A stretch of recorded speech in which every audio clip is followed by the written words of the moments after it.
Hello everyone.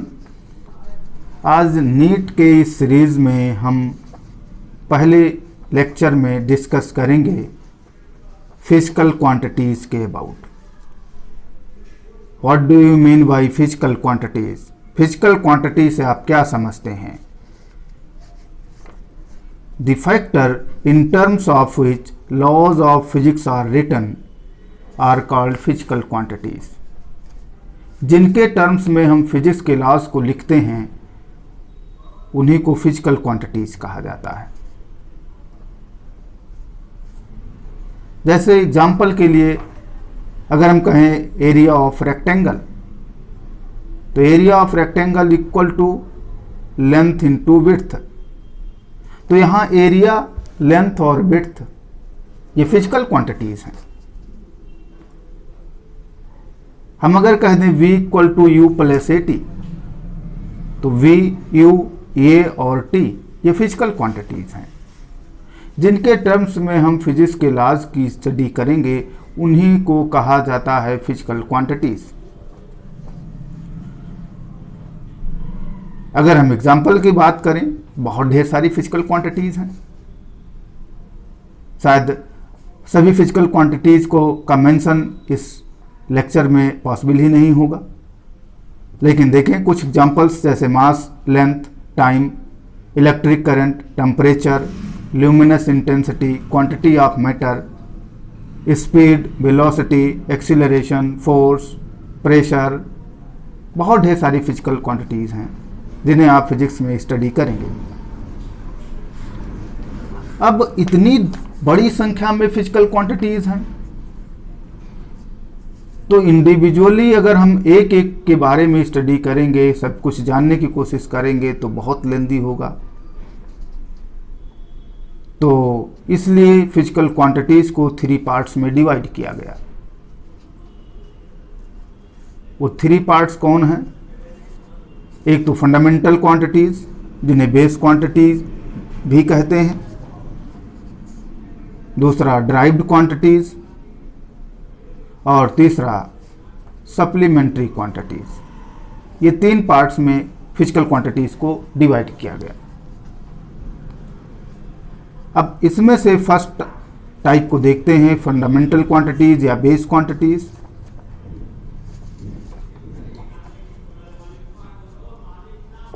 तो fundamental quantities क्या हैं? A set of those quantities which are independent to each other. ऐसा कोई फिजिकल क्वांटिटीज का सेट आप बना लीजिए जो एक दूसरे से इंडिपेंडेंट हो। किसी एक फिजिकल क्वांटिटी को बाकी रेस्ट के टर्म में आप अटेन न कर पाए। ऐसा ना हो सके कि आप किसी एक फिजिकल क्वांटिटी को बाकी रेस्ट के टर्म में अटेन कर पाए। ऐसा ना ही होना चाहिए, यानी टोटली वो इंडिपेंडेंट होनी चाहिए। One cannot be attained in terms of rest quantities।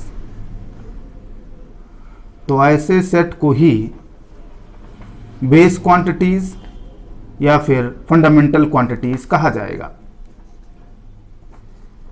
Internationally 7 quantities का set as a fundamental quantity accept किया गया। वो 7 क्वांटिटीज हैं mass, length, time, electric current, temperature, luminous intensity और quantity of matter.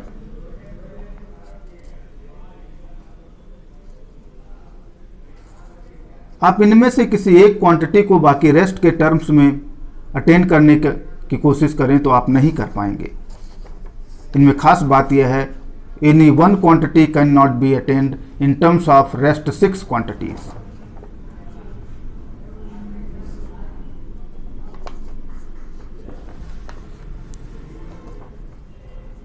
Fundamental quantities के जो unit होते हैं उनको फंडामेंटल यूनिट्स भी कहा जाता है।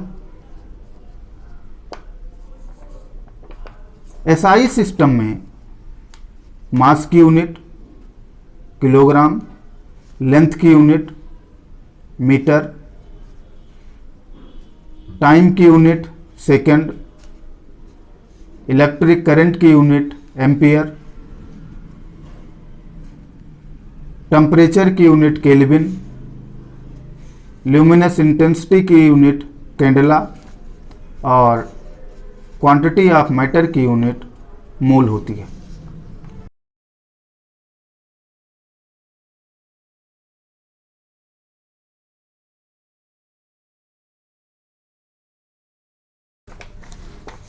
अगर आप 3 क्वांटिटीज का सेट प्रिपेयर कर रहे हो तो ऐसे में उन तीनों क्वांटिटीज में से किसी एक क्वांटिटी को बाकी रेस्ट के 2 के टर्म्स में अटेन नहीं होना चाहिए। अगर कोई एक क्वांटिटी बाकी 2 बची हुई क्वांटिटीज के टर्म्स में अटेन नहीं हो रही है तो ऐसे में आप उन तीनों क्वांटिटीज को सेट को फंडामेंटल फिजिकल क्वांटिटीज के तौर पर कंसीडर कर सकते हो। जैसे एग्जांपल के लिए हम अगर एक सेट 3 क्वांटिटीज का प्रिपेयर करें, फोर्स, लेंथ एंड टाइम, तो ये डेफिनेटली इसको हम as a fundamental physical quantity के तौर पर कंसीडर कर सकते हैं, क्योंकि इनमें से कोई 2 क्वांटिटी जैसे फोर्स को अगर हम अटेन करना चाहें इन terms of length and time तो नहीं अटेन हो सकता, या फिर लेंथ को अटेन करना चाहें इन terms of force and time तो नहीं अटेन हो सकता, या फिर टाइम को अगर हम अटेन करना चाहें इन terms of force and length तो ऐसा नहीं हो सकता। इसलिए फोर्स, लेंथ और टाइम इन्हें आप as a fundamental quantity consider कर सकते हो।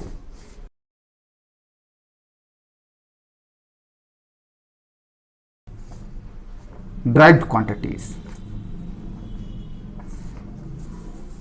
ड्राइव्ड क्वांटिटीज में बहुत बड़े नंबर्स में फिजिकल क्वांटिटीज हैं, लेकिन इनमें एक खास बात यह है कि derived quantities can be attained in terms of base quantities and their unit also can be attained in terms of the unit of base quantities. ये 2 खास बातें हैं। किसी भी ड्राइव्ड क्वांटिटी को आप बेस क्वांटिटी के टर्म में अटेन कर सकते हो और ड्राइव्ड क्वांटिटी की यूनिट को भी बेस क्वांटिटी के यूनिट के टर्म्स में अटेन कर सकते हो। तो ऐसी क्वांटिटीज को ही ड्राइव्ड क्वांटिटीज कहेंगे।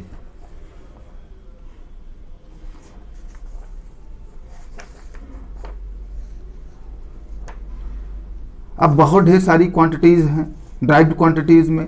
जैसे एग्जांपल के लिए अगर हम कहें तो जैसे फर्स्ट एग्जांपल लेते हैं स्पीड, तो स्पीड इक्वल टू, जैसा आप सभी जानते हैं, distance travelled upon time interval. अब डिस्टेंस ट्रेवल्ड जो है वो लेंथ टाइप का है, डिस्टेंस ट्रेवल्ड लेंथ टाइप का है, टाइम तो टाइम ही है। तो हम स्पीड को इन टर्म्स ऑफ बेस क्वांटिटी अगर लिखें तो हम लिख सकते हैं लेंथ अपॉन टाइम,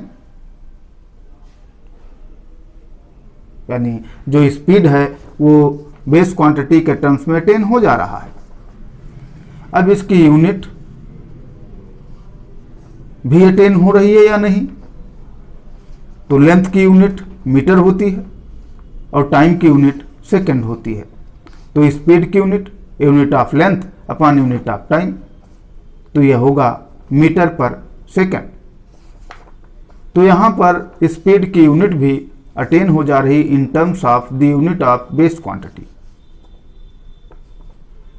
तो क्लियर हो रहा है कि स्पीड ड्राइव्ड क्वांटिटी है। नेक्स्ट एग्जांपल देखें, acceleration. Acceleration equal to change in velocity upon time interval. अब जैसा आप जानते हैं velocity equal to displacement upon time interval होता है।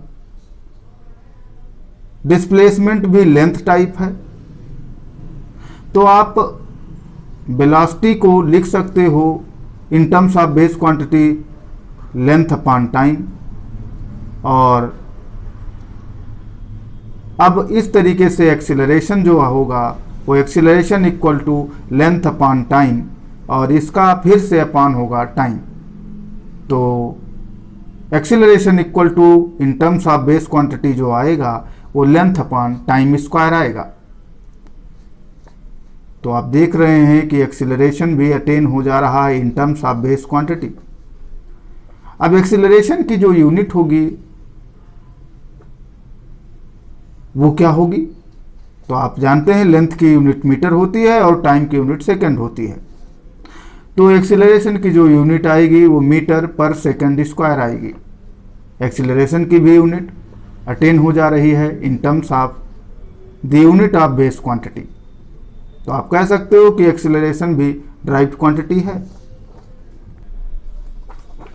तो इस तरीके से ड्राइव्ड क्वांटिटीज में खास बात यह है कि derived quantities are those quantities which can be attained in terms of base quantities and their unit also can be attained in terms of the unit of base quantities. Last है supplementary quantity. दो quantities ही ऐसी हैं जो supplementary quantities में हैं। इनमें क्या खास बातें हैं? सप्लीमेंट्री क्वांटिटीज में खास बात यह है कि ये बेस क्वांटिटीज के टर्म में तो अटेन हो जाती हैं। Supplementary quantity can be attained in terms of base quantity, लेकिन इनके जो यूनिट्स होते हैं वो अटेन नहीं हो सकते इन terms of the unit of base quantity. Supplementary quantity base quantity के टर्म्स में तो अटेन हो जाती है, लेकिन सप्लीमेंट्री क्वांटिटी की जो यूनिट होती है वो बेस क्वांटिटी के टर्म में अटेन नहीं हो पाती। ये दो बेस सप्लीमेंट्री क्वांटिटीज हैं, प्लेन एंगल और सॉलिड एंगल। प्लेन एंगल की अगर बात करें तो आर्क अपॉन रेडियस होता है। आर्क और रेडियस दोनों लेंथ टाइप के हैं, तो आप इसे लिख सकते हो लेंथ अपॉन लेंथ। लेकिन अगर आप इसकी यूनिट की बात करें तो लेंथ की यूनिट मीटर होती है, तो मीटर अपॉन मीटर फिर तो यूनिट लेस होगा, लेकिन ऐसा नहीं होता। प्लेन एंगल यूनिट लेस नहीं होता, इसकी यूनिट रेडियन होती है जो अटेन नहीं हो रही है बेस क्वांटिटी की यूनिट से। ऐसे नेक्स्ट है सॉलिड एंगल। सॉलिड एंगल की यूनिट स्टेरेडियन होती है। इसे भी आप बेस क्वांटिटी के यूनिट के टर्म्स में अटेन नहीं कर सकते हो।